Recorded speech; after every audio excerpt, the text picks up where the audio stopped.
Et salut les mortels, c'est Evan Cylon, j'espère que vous allez bien.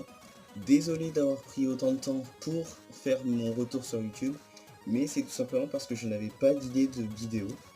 Et récemment, je suis tombé quasiment addict à un jeu de cartes en particulier, et c'est ce dont j'aimerais vous parler aujourd'hui. Et il s'agit d'un jeu de cartes qui s'appelle Magic: The Gathering. Bon, évidemment cette boîte-là est vide, mais ça c'est une boîte de rangement que je vais offrir à un ami à la rentrée. Mais sinon, j'ai cette boîte-ci qui contient plusieurs cartes.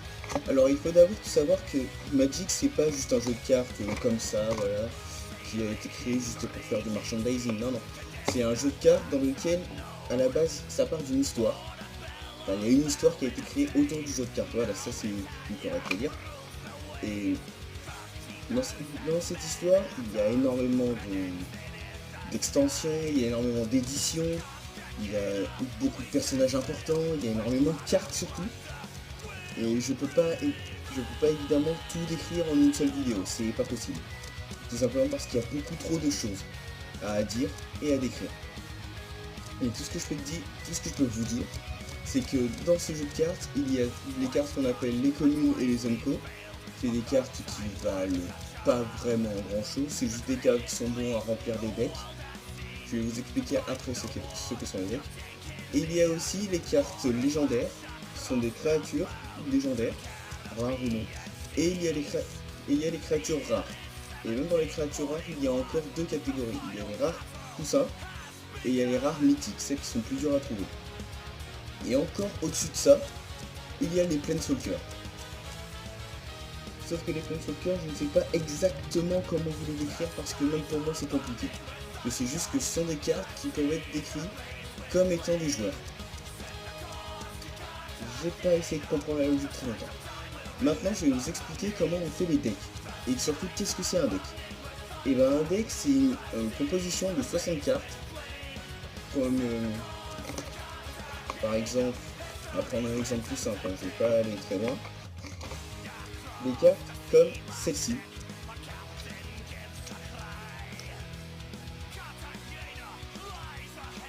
Et avec des cartes comme ça, on va remplir un deck jusqu'à à peu près 40 cartes. Et pourquoi 40 cartes? Vous me demanderiez, alors que j'ai dit qu'un deck était composé de 60 cartes. Et bien tout simplement parce que dans ce jeu de cartes, il y a également des choses qu'on appelle les manas. Ce sont des cartes qui permettent, incorporées dans le deck, une vingtaine à peu près, d'invoquer les créatures que l'on a mis dans son deck. Voilà. Désolé, j'avais oublié de sortir pour la vidéo. Un mana, ça ressemble à peu près à un mana de base, hein, je vais vous en montrer un tout simple. Un mana montagne, qu'on appelle aussi un mana rouge. Il est comme ça. Après, il y a aussi énormément d'autres manas. Il y a des terrains doubles, par exemple.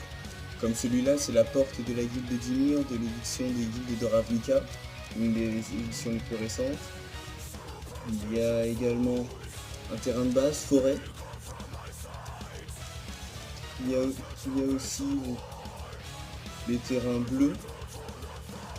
Et il y a également des cartes incolores. Des terrains incolores qui permettent d'ajouter, si on les engage, de mettre sur le champ de bataille le mana de la couleur de votre choix. Et c'est avec ces cartes-là, donc environ 40 ou 35 cartes, ou même 37 à peu près, pour les créatures et tout ce qu'il faut dans le deck, et à peu près 24 terrains dans le deck. C'est grosso modo le deck à peu près normal. Il faut que le deck fasse entre 60 et le nombre de cartes que vous voulez. Mais pour un deck classique, facile à jouer, le mieux c'est entre 60 et 70 cartes. C'est le plus simple. Alors maintenant on va parler également des différents types de cartes qu'il y a. Parce qu'il n'y a effectivement il n'y a pas que des créatures et des terrains. Non, bien évidemment, sinon ça serait pas drôle. Il y a également ce qu'on appelle les éphémères, qui permettent, quand on les engage, on peut les mettre n'importe quand dans son tour, qui permettent de faire un effet d'une carte. Donc, par exemple, celui-ci c'est anticipation, donc je le voyais pas très bien à l'écran, mais c'est pas grave. Et qui permet de piocher des cartes, c'est tout simple. Il y a aussi des cartes comme celle-ci, qui s'appelle la hache de la lave.